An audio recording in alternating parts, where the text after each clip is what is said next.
વિસાવદરમાંથી ગોપાલ ઇટાલિયાની જીત થયા બાદ પાર્ટીમાં એક બાજુ જશ્નનો માહોલ જોવા મળી રહ્યો છે, કાર્યકર્તાઓમાં એક હર્ષોલ્લાસનો માહોલ જોવા મળી રહ્યો છે, પરંતુ બીજી બાજુ પાર્ટીમાં ગમનો માહોલ તો ક્યાંક છે, કારણ કે જે રીતે આમ આદમી પાર્ટીમાંથી ગોપાલ ઇટાલિયાની જીત થયા બાદ આંતરિક વિખવાદ સતત સામે આવી રહ્યો છે, જેમાં પહેલા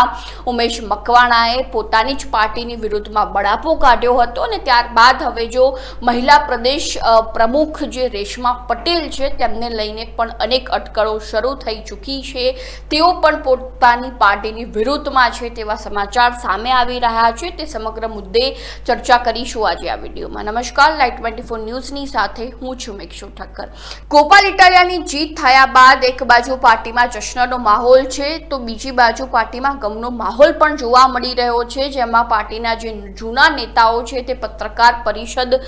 કરીને સરા જાહેર પોતાની જ પાર્ટી સામે બળાપો કાઢી રહ્યા છે। વાત કરવામાં આવે ઉમેશ મકવાણાની તો તેઓ હાલમાં સતત ચર્ચામાં જોવા મળી રહ્યા છે। તેમણે પોતાની જ પાર્ટીના દરેક પદથી રાજીનામું ધરી દીધું છે, જો કે ધારાસભ્ય પદે તેઓ હાલમાં યથાવત જોવા મળી રહ્યા છે। ત્યારબાદ કાર્યાધરના ધારાસભ્ય સુધીર વાઘાણીની જો વાત કરવામાં આવે તો સુધીર વાઘાણી પણ આમ આદમી પાર્ટીના કાર્યક્રમોમાં ક્યાંક ને ક્યાંક ગેરહાજર જોવા મળી રહ્યા છે। જે સમય દરમિયાન વિસાવદરમાં પ્રચાર પ્રસાર થઈ રહ્યો હતો ચૂંટણીનો, તે સમય દરમિયાન આમ આદમી પાર્ટીના દરેક નેતાઓની હાજરી જોવા મળી હતી, પરંતુ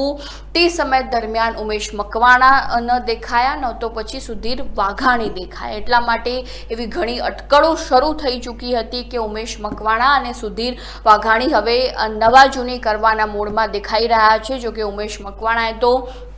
પાર્ટીના દરેક પદ ઉપરથી રાજીનામું તો ધરી દીધું છે, પરંતુ બીજી બાજુ સુધીર વાઘાણીની જો વાત કરવામાં આવે તો સુધીર વાઘાણીએ સ્પષ્ટ ના પાડી દીધી છે કે હું ન તો પક્ષ પલટો કરીશ, ન તો હું કોઈનાથી નારાજ છું, એવો ગઈકાલે જ ખુલાસો તેમના દ્વારા કરવામાં આવ્યો છે। અને હવે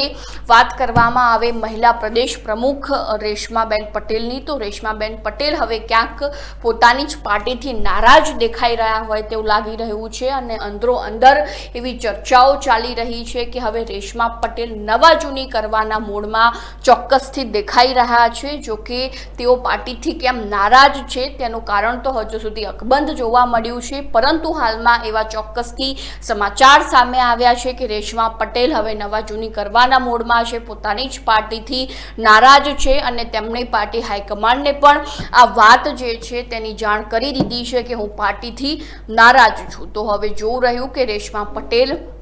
દ્વારા કોઈ ખુલાસો કરવામાં આવે છે કે કેમ, કે તેઓ આમ આદમી પાર્ટીથી નારાજ કેમ છે તે જોવું રહ્યું। અને આ મુદ્દા અંગે તમારું શું કહેવું છે ચોક્કસથી અમારા કોમેન્ટ બોક્સમાં જણાવી દેજો ને હજુ સુધી તમે જો લાઈટ 24 ન્યૂઝને સબસ્ક્રાઈબ નથી કર્યું તો હાલ તેને સબસ્ક્રાઈબ કરી દેજો।